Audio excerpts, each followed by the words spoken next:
You're here because you feel that you are probably in a relationship that is emotionally abusive. If you reach this point where you're actually listening to this podcast, then you most probably are. And I am very sorry about that. I have been there. I know what it's like. My name is Shibero Akatsa, and I'll be walking with you on this journey of looking at what emotional abuse is. And if you are being abused, don't feel helpless. There is always something you can do about it. So take heart. We all want to be respected and treated with dignity in our relationships. However, when these good feelings turn into feelings of fear, doubt, and pain, then you know all is not well in the relationship. And the thing about emotional abuse is you know that all is not well. Deep down, you know that there is a heaviness. However, it's difficult to put a finger on it and actually say, I'm being emotionally abused. Because most of the time, we only hear about domestic violence, sexual abuse, things like rapes, financial abuse, but we never really talk about emotional abuse. This is usually overlooked. And sometimes when we're aware of what's going on in the relationship, we even deny it or excuse it. So what I'd like us to do is to really get to understand that emotional abuse is abuse and it is destructive, often leading to domestic violence. So why don't we move on and look at what makes an abusive relationship actually work? In other words, let us understand the dynamics of abusive relationships.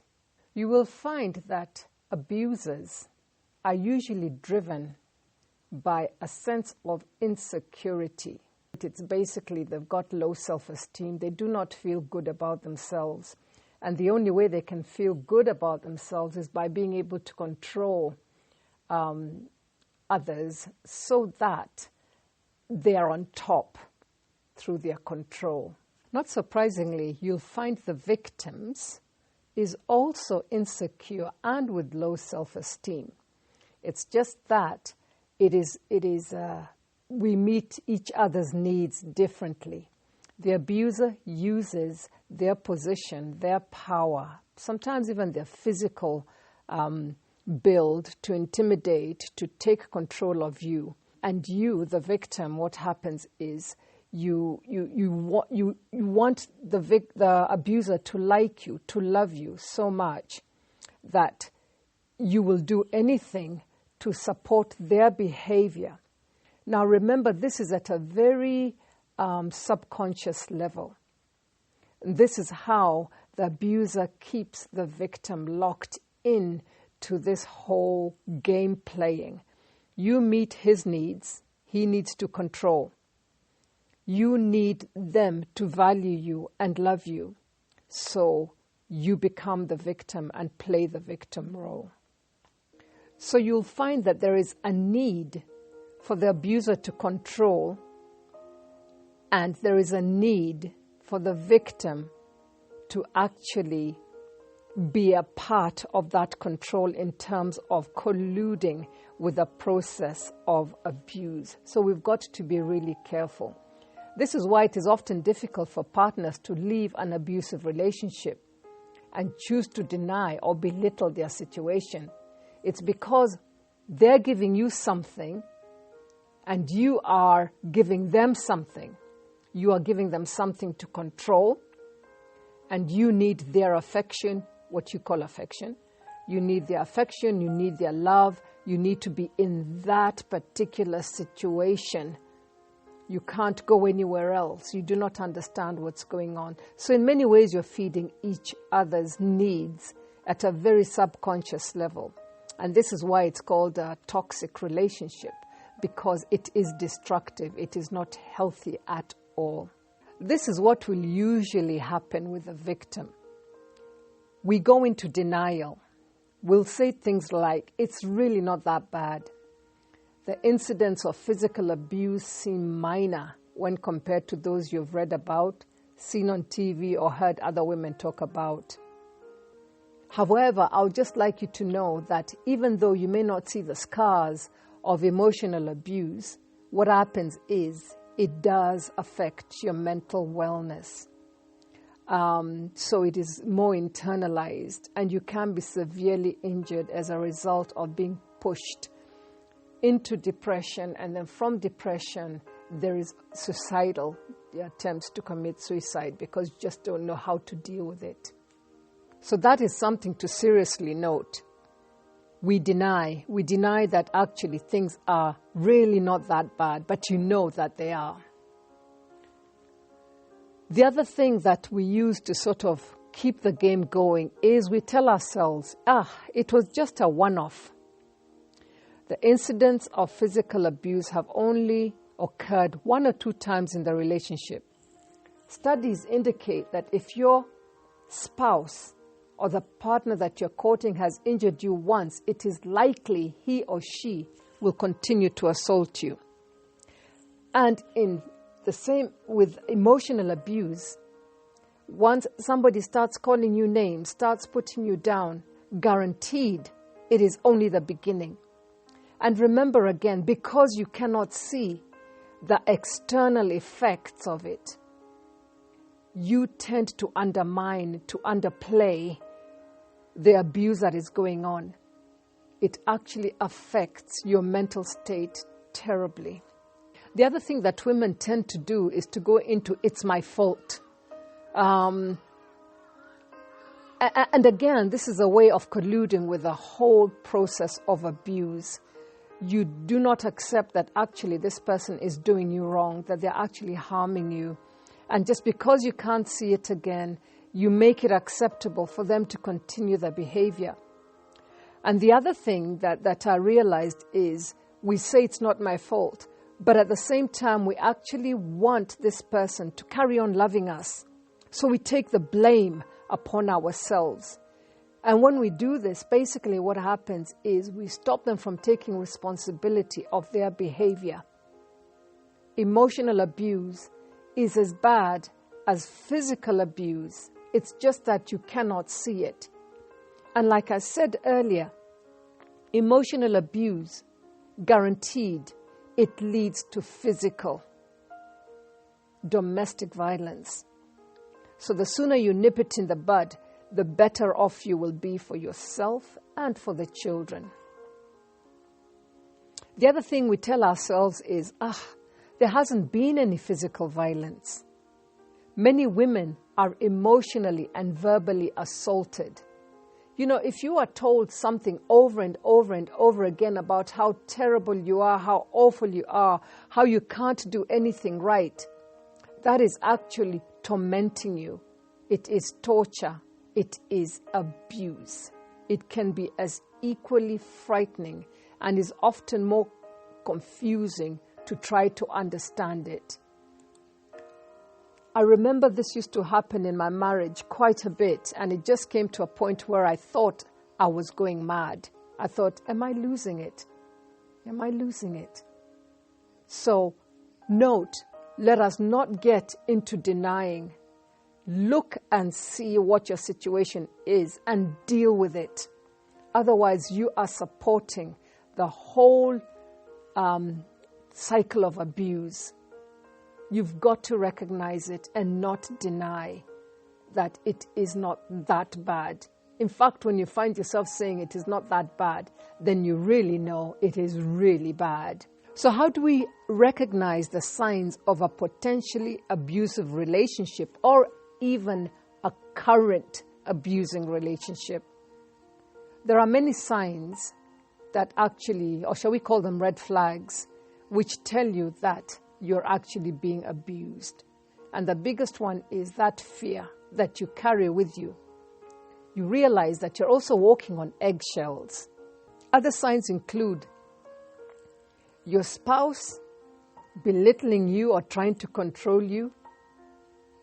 And you get these feelings of self-loathing, helplessness, and desperation going on inside of you. To determine whether your relationship is abusive, let us go through the questions below. And you know, if you answer with yes, the more likely it is that you are in an abusive relationship. Even if it's just one, ask yourself, am I denying? Let us start with your inner thoughts and feelings. Do you feel afraid of your partner much of the time? Do you avoid certain topics out of fear of angering your partner? Do you feel that you can't do anything right for your partner? Do you believe that you deserve to be hurt or mistreated? You know, there are times we actually do believe it. When we've been mistreated so many times before, it becomes normal. Do you wonder if you're the one who is going crazy? You can actually be pushed to that point of, I am going mad. Do you feel that way? Do you feel emotionally numb or helpless? So those are just some of your inner thoughts and feelings that we have looked at, and find out if you've answered yes to any of those. And now let us look at your spouses or the person that you're courting. Let us look at their behavior. Okay? Do they humiliate or yell at you? Do they criticize you and put you down? Do they treat you so badly that you're embarrassed for your friends or family to see? Do they ignore or put down your opinions or accomplishments? Do they blame you for their own abusive behavior towards you? Do they see you as property or a sex object rather than as a whole human being? Do they have a bad and unpredictable temper? Do they threaten to hurt you or kill you? Do they threaten to take your children away or harm them? Do they threaten to commit suicide if you leave? Do they force you to have sex? Do they destroy your belongings? Do they act excessively jealous and possessive? Do they control where you go or what you do? Do they keep you from seeing your friends or family? Or if you do get to see them and you're together, they are constantly criticizing them? Do they limit your access to money and you almost have to beg for money? Or maybe the car? Do they constantly keep checking up on you? These are just some of the signs, or rather not even signs, these are the red flags that you're actually in the heart of an emotionally abusive relationship. And I wouldn't be surprised at all if you just feel so unhappy, because again, you cannot put your finger on it. Especially when somebody tells you, but I haven't hit you. It's difficult to actually get your head around the fact that what is going on is so much deeper than what you can see. Okay, so that's why it's really important to understand what are the red flags, so that when you're feeling that unhappiness, you know exactly why you are feeling the way you're feeling. So what is the cycle of abusive relationships? What actually happens? Such abusive relationships, we call them toxic relationships, because they are unhealthy and you're just destroying each other. They fall into a common pattern or a cycle of violence, which typically contains the following episodes. Your abusive partner will lash out at you aggressively, belittling, or sometimes violent behavior. But we are focusing more on emotionally abusive behavior, even though that quickly escalates to violent behavior, can escalate to violent behavior. Most times it does.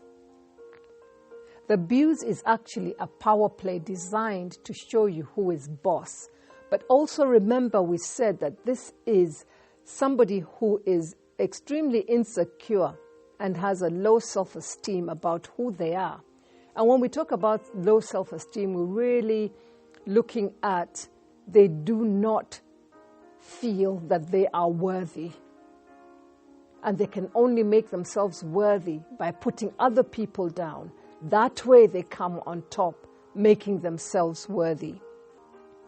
So remember, we're continuing about the cycle of toxic relationships. So they'll start with abusing you. And then the abuser goes into guilt. They feel guilty about what they have done. And then they are very worried about being caught and facing consequences for their abusive behavior. So the excuse that they use, or the tactic that they use, is to keep you isolated from your friends, from your family, from anything getting out of between the two of you, any of the abuse going on. They will make sure that that stays within. So the excuses come. They rationalize what they have done. They come up with a string of excuses and blame you for their abusive behavior. So they're avoiding it all. They do not want to take responsibility. It's always going to be you. So after the abuse, they go back into normal behavior. And when we say normal, it's just normal in, quotes. They will do everything they can to regain control and keep the victim in the relationship. They may act as if nothing has happened, or they may turn on the charm, and they can be extremely charming. This peaceful honeymoon phase gives the victim hope that the abuser has really changed this time. And this is where women, we keep on hoping that they've really changed. So we carry on in the relationship until the next time. I will tell you a story that I was told by a solicitor that I actually went to see. There used to be a lady who used to come to him over a period of 1 year. Whenever they would come, they would talk about ending her marriage. She wanted to end her marriage because there was a lot of emotional and domestic violence. And there were also children in the marriage. And whenever they were almost reaching the end of finalizing the case, she would pull away. She would say, no, let me go back. I can't do this. He's going to change. He's going to change. She would go back home. And a couple of months later, she would be back. And they would go through the process again. And exactly the same thing would happen. She would say, no, he's not that bad. So you can imagine the argument that was going on within her, wanting to give him hope, wanting to give the relationship hope, wanting to give the marriage hope. This went on 2, 3, 4 times. It was over a period of a year. Then one day, the solicitor actually gets news that she had actually been killed by her husband. That story, well, it's not a story, it is something that happened in reality, made me so sad. And I thought, why did she go back that last time? Because it was that last time that it happened. So ladies, basically what I'm saying is, even if you have hope, you've got to find a way of protecting yourself or of getting out and then working on the marriage or the relationship. But every time you have hope, the hope is only within yourself. You have got to find a way of looking after yourself and looking after the children. You cannot hope when the other person is not putting in their part. So please take heart if you are in an abusive relationship, whether it's emotional or whether it is physical or whether it's sexual.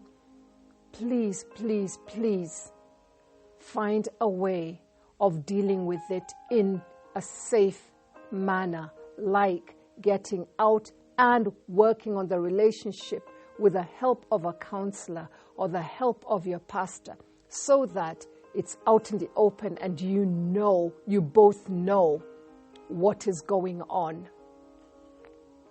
It's not always easy to recognize an abuser, and I've wondered why. And this is what I've concluded. It's always easy to recognize a physical abuser because you can see the beating. However, it's not always simple because we've not been taught that emotional abuse is abuse. So we don't know what flags to look for. Emotional and verbal abuses are often more difficult to identify than physical abuse. And when you are in an abusive relationship, confusion comes in. One time you're being told you're being loved, 1 minute you're being pushed down. It is actually torture to the emotions, to your mental health. So it can become so difficult to see that you're actually being abused. My prayer is that through this awareness, you will recognize characteristics of an abuser so that you can help them as well as help yourself. And when I say help them, I mean when you get help for yourself, when you are in an emotionally abusive relationship, it means that you are saying no, you're putting up your boundaries and you're letting them know that that is not acceptable behavior.